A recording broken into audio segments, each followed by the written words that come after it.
Hey, this is Anthony Cesare with Success for Your Songs, and in this video we're going to be talking about how to use a title to create a full song. And this can just be a really effective way to write music. I'm going to be playing a clip for you of an interview I did with Graham English from the site speedsongwriting.com, who has a lot of great thoughts on this topic, so check out what he has to say about that here. I definitely have a process that works for me, and I always start with a title. Okay. I sometimes, I play my instrument and I'll come up with a groove or a beat and I'll like say, okay, I want to write something with that. You know what I mean? But I'll come up with a melody or a hook or something when I'm in the shower. Those things come to me, but I always try and bring that back to a title as fast as possible. There's a great book, Eat That Frog, which is all about, doing the hardest thing first, first thing in the morning. Don't like, oh, I'm just going to do this easy stuff and I'll save the hard part for after I've done everything else. That's what most people do. It's do the hardest thing first. And for musicians, the hardest thing is lyrics. It's usually, it's not natural. They've been playing an instrument. They've been practicing. They've been studying an instrument for a long time. They're good at it. They get these chord progressions, these riffs, and they're like, ooh, that could be a song. And then they just think that all of a sudden, magically, they're going to be great writers. That's a great point. It's a totally different part of the brain. Totally, language, music. And even when we're trying to write and play our music at the same time, and the language part of the brain and the music part of the brain they're fighting each other, we end up context switching, which really is like multitasking. So it's very difficult to do. I think that we can do it, but it's very difficult to do. So unless you have a really good mental process for switching to the lyrics to the music, to the lyrics to the music, it's very difficult. So I like to start with a title, and that title will inspire a song plot. So I can do a quick outline. I can do a quick outline of what's this song going to be about, because that's what people have the hardest time with. It's what's my song going to be about? Start with that, and that will give you a mood. That will give you a mood, which gives you a mode. So I know if it's going to be a happy song, it's going to be in Ionian mode or maybe Mixolydian mode. It might be Lydian, but it's basically going to be major, right? If it's a sad song or a darker song, I know that I'm going to be going to one of the minor modes, Dorian or Aeolian. And we don't really use Phrygian that much. It can be used, and we don't use Locrian at all. So we're really only working with a few different modes. Now, you can use chords outside of the mode. You can do all kinds of stuff that you want. That's where I think you get creative and you bring the element of surprise into your harmony and stuff.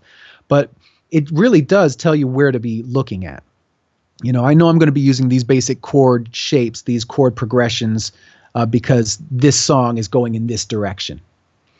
And so I start with a title, I start with a song plot, that gives me a tempo and a beat. And that beat will be either a drum machine or it'll be just me feeling a beat, or it'll be even an instrument keeping a groove. So from there, I go into what mode is it? What does this tell me? What mode am I looking at? And it'll always be like one or two modes that I'm looking at, working on. And then that gives me a sense of what what words I need to create too. So from that title, I'll create word lists, and I'll just create about 250 words that I can use, short little phrases. Long sentences don't work in songs, right? So short phrases, imagery.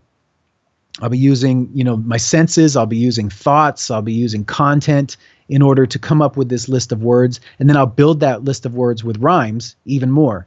So now it's starting to become a puzzle. In that list, do those also come from maybe like a journal where you have some ideas already, or they pretty much tend to be fresh for this song idea? They usually tend to be fresh from the song. Now, I capture stuff all the time. Right. I have a single, I use the Notes app on my iPhone, and I have a single document that I'll continually keep. Oh, that's a cool thing that just comes to me. I don't care if I ever use it. It's the practice of writing it down and having that feedback loop is more important than if I ever use that. I know some people, they get overwhelmed. Like, I got all these great ideas. I'm never going to get to them all. I'm like, don't worry about it. Start fresh. You don't have, all of those things it was useful just in the act of being creative and creating. That was where it was useful. You don't have to use it. So I don't usually go back and mining through stuff unless I know, that I remember something that I can pull into it. Yeah. Actually, so it's fresh. I think this is a cool way of thinking about it, because if you now have this title that you're going to start with, suddenly, almost right off the bat, it's informing what the sections of your song are going to do. So it sort of forces you to figure out a song structure, and then generally what each of those sections in that structure are going to be saying lyrically, just as far as an idea for each section. And then that title is also informing your music in the form of, is this going to be major, minor? What mode is it going to be, and what tempo is it going to be? So you have all these basic ideas about this song already, just when you start with the title, as opposed to if that was like a last thing that you did, where you may be a lot more aimless with what your song was going to be. So I think that's a cool way of thinking about it, just because it just gives you direction with your song off the bat. Exactly. And the title also has a rhythm. So, you're pulling in the rhythm too, and the title usually is repetitive. So as I'm thinking of the title, I'm trying to make, where's it going to go on the bar? Is this something that could be repeated over and over, or is it something that'll be done once? But, I'm thinking about where it's going to be on the bar. And that can change, because it's still just, pieces that I'm molding together. Right. And that's cool too, because then the rhythm of that title is going to inform the rhythm of the rest of the chorus, if you're, assuming the title is part of your chorus. Yeah. So now all of a sudden you're starting to think about melody just based on what the title is. Right. So I think that's just a cool way to think about a lot of things that are happening just from one little idea that you came up with. I mean, where should people go to learn more about what you're teaching and that kind of stuff? Yes, speedsongwriting.com. That's the site that I teach my training method. And I've got a club there, and I've got a course, video course there, and I've got a free cheat sheet that you can check out my whole process for writing a song, with like techniques, a little technique for every step of the songwriting process, that I still use today. I still use that cheat sheet. Cool.